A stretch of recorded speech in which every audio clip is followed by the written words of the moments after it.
Hello, everybody. Hi. When I was 15 years old, I joined NASA's junior program in America. And Mr. Mori, the first Japanese astronaut, gave me this handwritten message saying, space is waiting for a challenge. He ignited my passion for space, and I studied a lot since then. However, it was not what I anticipated to be. Take a look. Can you imagine what these red dots are? Yeah, these are rocket bodies, old satellites, and fragments from them, which are called space debris, which are flying around the Earth at 8 kilometers per second, which is 20 times faster than a bullet. In red band, the most congested area, very dangerous. Can you imagine where manned spacecraft like Space Shuttle or space station are mapped in this slide? Here, just between red band and Earth's surface, we are trapped. The most recent record when human beings went above this red band was in 1972, Apollo 17, long ago. Since then, we are confined. The biggest growing concern is collision in the red band. Satellites and debris are starting to collide each other. Let's take a world example. Ecuador. Ecuador launched its first satellite last year. Great, elation. But just 1 month later, it was hit by debris. You can imagine how sad the country was. Another example, this is huge.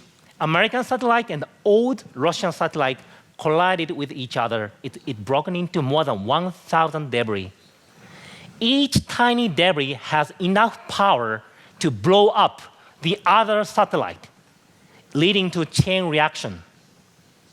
This chain reaction is called Kessler syndrome.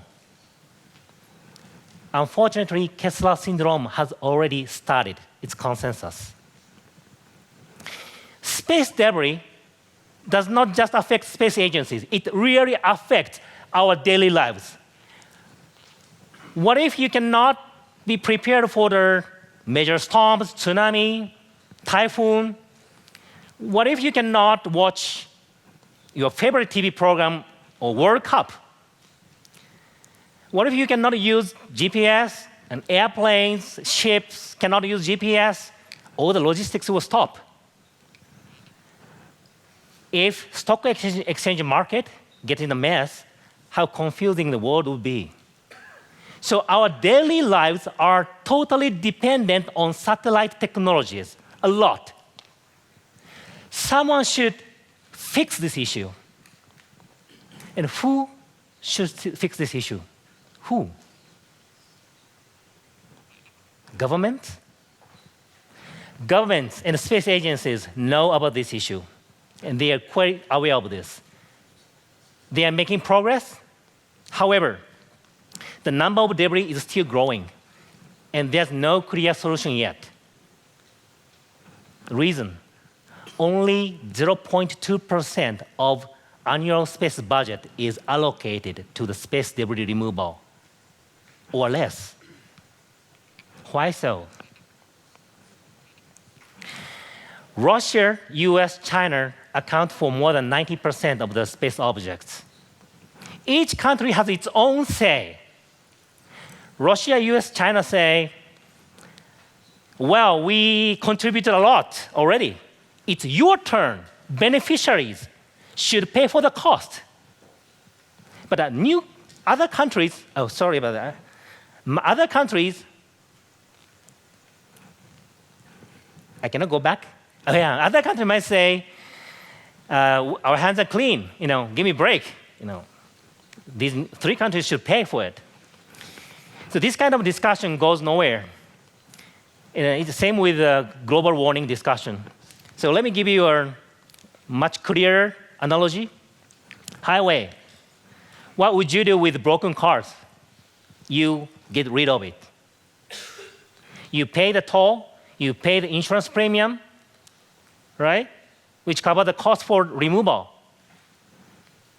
In highway, responsibility, money, and police, crane are all there. But in space highway, which is the orbits, there's no rule, no money. That's the current situation. What should we do? What should we do? We have two options. One, ignore it. Just take no action, live with it. Your kids might suffer the consequence, but I don't care.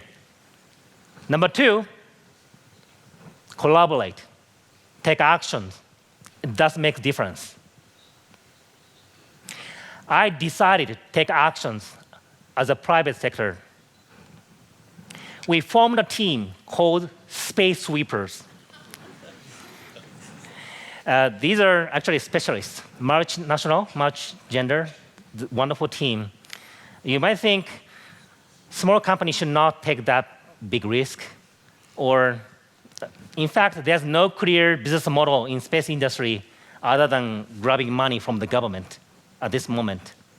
But there should be the way to inch the way, right? We should seek for it.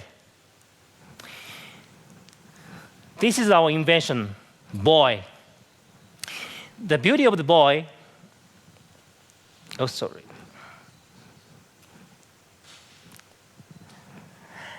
It doesn't move, but the beauty of the buoy is it can stick to the larger debris, and the buoy is like this size, very small, very small. It's very powerful, and it can bring the debris down to the atmosphere and burn it.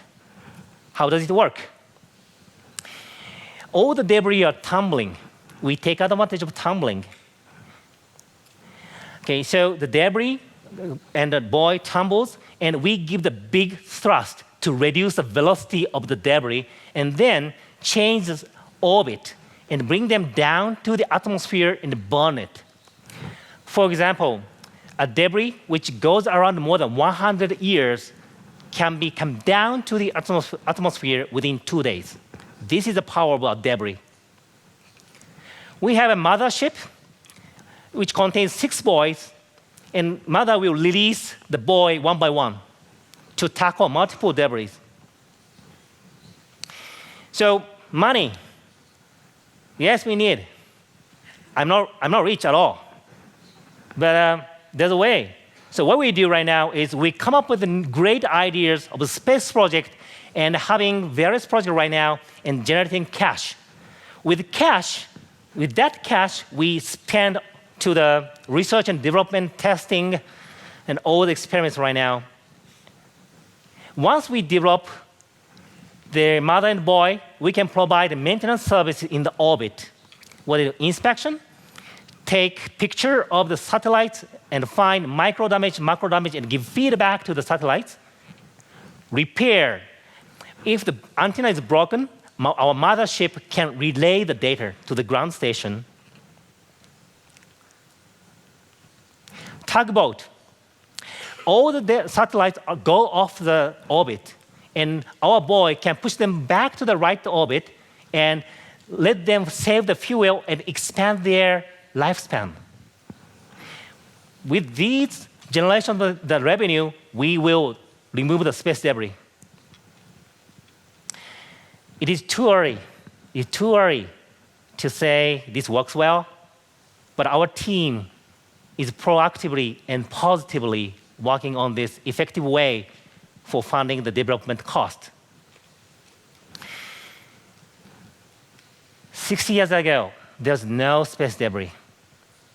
Now, this. The biggest difference between this, the environmental issue and this space debris issue is space debris is 100% caused by human beings.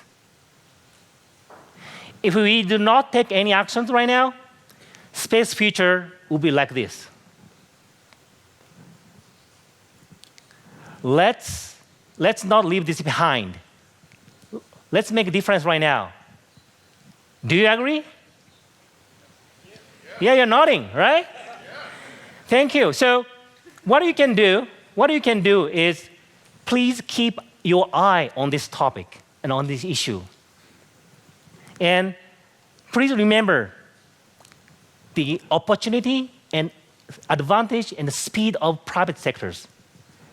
Let's not government kick off us, okay? So please have attention to the space debris issue. Then I believe we can change the Earth like this. Thank you very much.